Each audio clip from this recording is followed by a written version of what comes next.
Welcome, ladies and gentlemen, to the Intel Extreme Masters San Jose Qualifier. This is the American Qualifier #1 for Stage 1. As we find out 2 players tonight who are going to be moving on to Stage 2, and then from there on out, we will decide 3 more players moving on to the Intel Extreme Masters San Jose. So it's a good opportunity for people to come through. It is, of course, an open qualifier as well, open to anyone within any of the Americas, so North America, South America, Central America, on the proviso that they're either a resident of that area or on a visa that is longer than 90 days. So quite simple to get in, quite simple to play. I think we've got about 60 odd, well, it's around a 64 bracket. Let me try and check to see how many people actually definitely confirmed. It was 54 people competing tonight for those top 4 spots. Yeah, every round's going to be best of 3 here in that single elimination bracket. And actually, our first match has already got going. They've started pretty swiftly here. King Stage on Station is going to be our first match between these guys. It's going to actually be Pokebunny, who I haven't seen for a long, long time. Obviously, he's getting back into things, and he's going to be going up against Love from Dust Gaming, I believe. Yep. I'm not 100% sure of the American scene, because obviously I do so much in Europe. But anyway, let's get into our first game of the day here in the round of 64. As we have spawning down to the bottom right-hand corner, it's our purple Terran. It is Pokebunny. And up to the top left-hand corner, it is our teal Terran. Oh, so we're opening up with a lovely TvT. It is Love. Yeah, TvT, lovely matchup, very positional, very exciting, very fast-paced. Positioning going to play a key role here. Now, in terms of openings, we probably aren't going to see anything too crazy here. I was looking to try and get some interesting stats and stuff, but unfortunately, Pokebunny hasn't actually played any broadcast games up against Terran recently, so Ligulac is no help for me on his current form in TvT, and I can't find Dust either, so we get to play this with the old-fashioned way of just no information. That's fine. That's fine by me. It's quite fun, all in all, because, again, in the past, I have cast Pokebunny quite a bit, but that was almost like a year and a half ago or something crazy like that. Really, really long time ago, I cast Pokebunny. So being able to cast him at the beginning of this tournament seems pretty cool. He's still a young guy, right? He's still like 16, 17, around that age. Yep. So I think the other cool thing as well is he did compete in the USA Championship last week, where he did pretty well. So obviously someone to be watching tonight, see how he's going. Obviously, because there was 54 people taking part, the winner of this, I think we already know who their opponent's going to be in the next round, as I check on through. Yeah, they're going to be facing off against Dakon in the round of 32. So from Brazil. Yeah, we already know who's coming through there, so that's nice. But in terms of opening, it was a gas first from both of these 2 players, with Arax following it up. Yeah, and actually it's cool that we have people like Dakon in there. I think Kelzahor's in there as well. I saw a lot of the Brazilians participating, and obviously this being the America qualifiers, there's a lot of guys from the South Americas as well. And we got to meet them, or I got to meet them at least, in Sao Paulo through the Intel Extreme Masters. And they actually did pretty cool in the open bracket, etc. They were taking games off some people and performing at a higher level than I was expecting to see them perform. And ever since they've been able to heavily compete in the North American ladder as well, etc. When there was all that ladder merging, they've gotten a lot better. So it's going to be interesting to see how far the Brazilian competitors can get. Well, there's 6 of them competing tonight as well, so that's quite cool. Good odds for them when you factor in the fact that there's 4 spots going into Stage 2 from tonight. Now, we've got a Reaper coming on out at the moment from Pokebunny. Meanwhile, the Factory coming out ASAP from Love. Very similar stuff as it starts. Just a few more Marines out at the moment for Love, because he skipped the Reaper, obviously. But both going to be jumping down with that starboard nice and quickly. Going to be looking for a quite tech-heavy opening on both sides, obviously following on from the Refinery first build. Yeah, with the second gas here for Pokebunny, though, he can go into that Cloak Banshee pretty easily, whereas on the other side of things for Love, he is a little bit limited about how he's going to open up here. So there is a potential that he could go for Medevac, but it looks like he's actually going to go for Banshee without Cloak, which, yeah, again, can work, as the Reaper has been spotted at the front, so he's going to have to be a little bit careful about how he uses this. He did take first blood with it, though. Killed off a scouting SCV, which is always nice. We've also got a Hellion going for a little adventure here. The Reaper does need to be a little bit careful, actually. And that was good control there by Love in the end, because if he gets right on top of it, it means the Reaper's going to have a harder time actually retreating out. But all in all, a Hellion in the grand scheme of compositions is more useful than a Reaper. So I think Pokebunny may have been fine with just sacrificing that a Reaper for a Hellion, as long as his Hellion killed it off in the end. Okay, so we've got Cloak coming down on both sides at the moment, but due to the second gas, Pokebunny has been able to start up his Cloak slightly quicker. His Banshee is actually only 2 seconds ahead, so not really anything notable there. There's obviously, though, more gas sitting in the bank at the moment for Pokebunny. He's got nearly 100 Vespian more, so does have additional options thanks to that second gas geyser, although having said that, Love does have his up and running now. Yeah, it's weird, because overall, going for Cloak with just one gas geyser for so long, it's not as efficient as an opener if you want to actually get a really, really good unit composition going on. And that's why we're seeing the mix-in of, you know, like Widow Mines, etc. here from Pokebunny. He has more power behind his production, really, to be able to kind of keep himself fortified. And obviously getting a Raven out as well against an opponent like this, it's an extra defense mechanism if you know your opponent's going to go Banshee, and he's already seen it, so... Bear in mind as well, Pokebunny has that Raven coming out thanks to the Hellion that was in the position, whereas obviously until the Banshees bumped heads, Love had no idea the Banshees was coming. So he's got a second one in production, which unfortunately isn't going to be too much help when you factor in the Raven that's coming out at the moment for Pokebunny. Widow Mine's being a little bit awkward. Oh, Pokebunny needs to be careful with that Banshee. Cloaks it just in the nick of time. Oh, but 2 HP. It's like, yeah, it's one shot away. So as soon as a scan comes down or anything like that, it's instantly going to die. But he's going to work on the Marine numbers. Cloak's going to about to finish up here as well for Pokebunny. Did he actually lose? Sorry, Love even. I think he lost his Banshee on the other side. He did lose the Banshee. It was the Widow Mine chipped away at it. This is quite annoying. This is actually losing a vast amount of mining time because there isn't a scan available at the moment. It's actually quite a long way off. Adding the fact that the Raven isn't out, this Banshee, while it's only got 2 HP, is doing a fair bit of work. And the thing is that he's killed off so many Marines from Love that even after killing all these SCVs and stuff like that, the straight-up army versus army engagement that could come along here from Pokebunny if he actually wants to just go for that. Cloak ran out. It's actually kind of catastrophic. He has very few units right now against what Pokebunny has. It's the workers lost as well. 9 SCVs were picked off there, which is actually fairly substantial. Auto Turret being thrown down just to try and really fend off that Banshee at the moment. But yeah, Pokebunny doing fantastically, and that's really reflected in the resources lost. 1,300 lost by Love, only 550 lost by Pokebunny so far.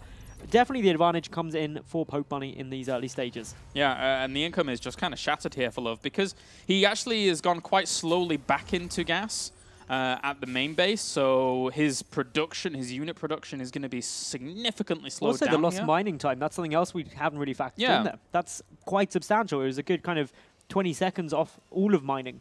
And another Banshee coming in. So it's... Gets a Mule as well.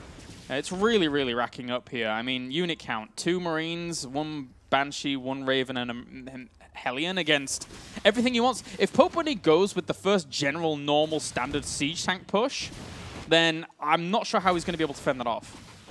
Well, it's already looking incredibly good at the moment for Pokebunny. He's nearly double the supply at the 10-minute mark. He is now double the supply at the 10-minute mark. That is one heck of an advantage, Kalaris. Yeah, he's going to have to throw down this auto turret. And actually, this is going to zone out at the very back of this mineral line for just a little bit, so that does help. But again, the army that we're seeing built up from Pokebunny is going to have so much strength behind it. So how is Love going to solve this puzzle? I'm not sure how, because right now, he doesn't even have the ability to make a tank. He needs to get a tech lab on that factory pretty quickly, because tanks are one of the only ways he's going to be able to kind of keep himself defended, even against someone who, yeah, it's going to be difficult.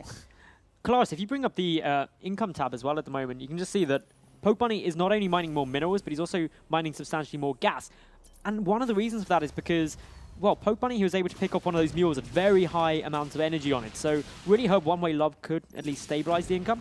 He's getting a bit of counter damage now. This is nice, but getting a couple of worker kills much later on, it deals less of a percentage hit to the overall income. And all while this is happening, Pokebunny moving out across the map, and just look at the army value. It's crazy different. Yeah, it's going to be very, very hard as this. Marine is going to spot this coming at the front, and the Banshee has to buy a lot of time, and it can't anymore because it's 2 hit points. So Love has very, very few units here. This is going to be pretty cut and dry very soon for Pokebunny, who all they have to do is walk up this ramp and knock down this bunker, and everything's going to be done. The bunker's not even finished yet. GG straight away there, and Pokebunny takes game number 1 of this best of 3. Still time to come back here for Love?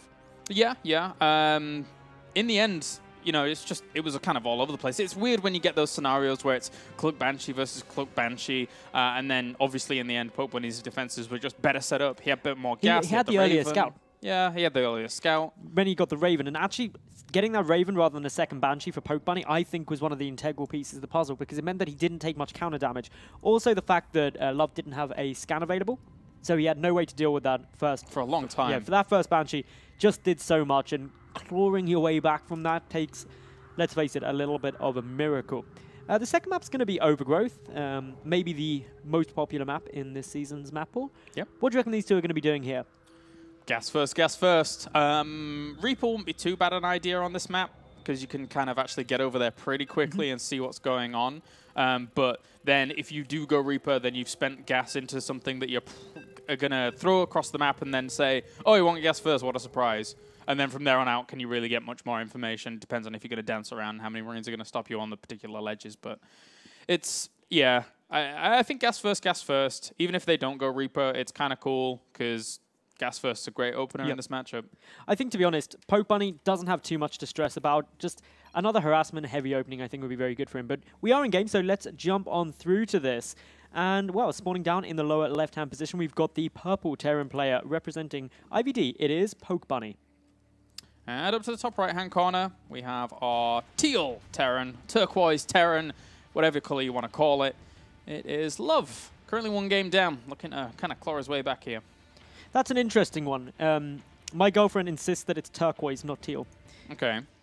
I've only ever heard people call it teal until you've said it now as turquoise as well. Okay then, okay. It always reminds me of that color chart where it's like how men perceive color, and there's just like 6 colors, and how women perceive colors, and there's just like 100 of them. There's a lot of colors, man. Like, I don't think there is. It's just like, I just say like purple, whereas other people would be like, they give them proper names. It's like when people advertise on like peripherals, like 13.8 million colors. I'm like, you're just cycling through the colors and hoping that they blend together well. How are you actually saying 13.8 million colors? I'm not sure. Oh, jeez. Who counts these things? Who is the guy out there that's counting There's these one person colors? who's got a really bad job who has to cycle through all of them and measure. But anyway, gas first openings are coming down just as you predicted here, Kalaris. So, yeah, this is going right on track. Good openers from both of these two. Do you reckon we're going to see Pokebunny go for that more aggressive harassment style after just, frankly, how successful it was in game number 1? Yeah, it could happily do that. I mean, he doesn't have to go with a Cloak Banshee, but it's just the general go-to nowadays in this matchup. And if he does, he'll be fine. He'll put on pressure, and by the looks of the control that we saw previously, he'll probably be in a more advantageous position. Likewise, if he goes for a second gas and Love doesn't, I still like that opener on Pokebunny's side compared to Love's in the first game. So Pokebunny had all the angles covered, in my mind, in game number 1. I think he really did, and it's going to be interesting to see again. Note, this SCV did come for a little adventure from Pokebunny, just to make sure no sneaky shenanigans were happening there. He's really checking around pretty much anywhere that something sneaky could be happening, which I think is a wise thing to do. Pokebunny did play game number 1 and was quite dominating in that, so might as well just play things safely and try and sort it out and make sure you're not caught off guard by anything. Yeah, he's got both players right now pretty much mirrored builds. But aside from that, we're going to have that second gas coming down straight away here from Pokebunny as well. So is there going to be a second gas here for Love? By the looks of things just yet, not so much. So this is actually quite a big repeat, actually. Pokebunny going for that Reaper in the second gas earlier, whereas Love opting for only the 1 gas, but getting the reactor down sooner. So it's only minor differences. But the second gas really did play a big part in that first game. It allowed the earlier Cloak, and it also allowed for a just more tech-heavy play overall, the Raven to come out instantly. So this is really nice. There's a star ball getting thrown down here from Pokebunny. From Love, his one is going to be a little bit later as a result of only having 1 gas. Yeah, it just, like, things for Pokebunny just line up better. They just flow better. It's got more versatility to it. And Love, I mean, everything's if this Reaper gets in and spots everything, it's like 1 gas again. Oh, okay, then well, you're pretty much pigeonholed into very kind of one-dimensional play compared to where Pokebunny is. Oop. So the Reaper this time is going to back away. Remember in game number 1, Pokebunny did lose this Reaper in the end. He's got the Hellion coming over as well, so he's probably actually going to go for a more efficient trade here. Oh, nice still positioning that on that Reaper, pulling him forward just to be able to try and get that second hit. Love mixing things up. Medevac coming out. Okay, okay. This is kind of what I was expecting from him in the previous game with seeing only 1 gas. I thought that this was going to be his go-to, and it's still a very, very strong build. So this could do something, which is really cool. But, again, you've still got to be careful because once things cross paths, that Banshee's going to be away, etc. You could be a little bit scary. But he sees these Hellions moving out. And at least he does some damage to one of them. The other one's going to have to come back and try and deal with that. But he even sees the medevac full of Marines. So this is... He loses these units at the front, but this delayed this kind of push from hitting. It delayed it, but it also revealed it as well. So already we're seeing a response coming from Pokebunny. He's chucking down that bunker. He's going to keep his Banshee back defensively against this. Just knowledge really is power at this stage. Love should be able to stop this natural command center for a while. Although with the medevac there, it's getting a couple of Hellions. That's some nice early damage. Yeah, not too bad. Slowing that down's okay, but he has to kind of do that because he doesn't have a command center at the back as well. This Banshee is going to go to work on a few of these Hellions, and unfortunately for it, doesn't really find too much room. Cloak's not done yet, so it's a little bit scared. It really has to find a good angle out of there. That was good retreating out for Pokebunny because he didn't have that cloak. It's really good for Pokebunny as well because it's bought him time. That medevac push didn't go through. Oh, no! Oh, no. That was really nice. That was fantastic for Love. Mean, Cloak had just finished, but the reactions required for Pokebunny there to cloak up, not knowing that that Viking was coming from that angle, that was a little bit rough there for Pokebunny, unfortunately. Okay, so we've got the Banshee, the second Banshee out for Pokebunny. Marine count is better for Love, but not all of them are over this side of the map. So this push is going to get shut down quite easily. A Viking coming on over as well. Oh, the Widowmine looks quite scary. Will it burrow in time? Yes, it will. Run away, run away, run away. Okay, Hellion gets hit. At least a good separation up there. Yep. He actually just boxed them all and was moving them back, and that could have hurt a lot more, basically. So this is good for Love. I mean, Love is far more stabilized in this game than he ever did in the first one, even putting on that pressure to the point where he, he got a few worker kills at least, slowed that command center down, and behind all of that, his command center is caught up quite nicely. He's up in supply as well, grabbing down those missile turrets, so any of the Banshee harass is going to be a lot harder for Pokebunny to really do this game. He's still poking and prodding away with this Banshee, though. It's a little bit annoying, but there's the missile turret, the Viking out. Scan Energy's also there as well, but it's not even going to be needed. Yeah, those Banshees really didn't get their money's worth, that's for sure. That annoying Widowmine, as this one Marine was cycling around there for just a second, didn't even proc that, so... it's a little bit of an unhappy position here for Pokebunny, considering that he was unable to do any damage with the Banshee. And I think with his siege tank, he should be fine. Yeah. One siege tank up against one siege tank and some Marines. The only good thing going for Love is that he does have vision. Thanks to those Vikings, S superiority going to be very important for him. So it'll be interesting to see how this does play out. Pokebunny does have the second tank, though, as well. But again, the air superiority is actually a very large factor in how this is going to go, and there's nothing that Pokebunny can do to contest it. Needs to get some medevacs out, can't afford a production cycle with Vikings, so really Love is going to be able to set up in a very strong position here. Yep, shut down a little bit of this mineral line. It's always a nice position here on this right-hand side, and unfortunately for Pokebunny, he wasn't really anticipating that movement, so he's got to be very, very careful here. He's losing some mining time against all of this, and the Vikings providing ample firepower to make sure that he's actually got siege tanks in that. If that died with 2 siege tanks in it, then that would be a devastating position. Oh, saves the Widowmine. That was sick. This is rather frustrating at the moment for Pokebunny because, okay, it's okay there with the siege tank. He can stop this medevac harassment, but still the siege tank, he can't do anything about that. He can't get map vision. But what he can do is counterattack. He's already pulling 2 medevacs full of units over there, 2 siege tanks in there. And for the moment, I don't actually believe Love is aware. Oh, the 2 medevacs were seen. And this is kind of cool from Pokebunny. Because of the siege tank that he has at the front, it's going to be hard for him to opponent to breach. He may have to just go on top of that siege tank. But he's actually pulling everything back by the looks of things. This is actually forced to retreat. Oh my god. Because if he had to do something. Because if he didn't, he was going to take massive amounts of damage. He's already losing a lot of SCVs here. His entire army is completely on the other side. This is a catastrophe here for Love. Yeah, Love is just taking heavy, heavy losses. And what can you really do about this? Pokebunny played it incredibly nicely. In terms of resources lost, if we take a quick look at that, Pokebunny is still behind there.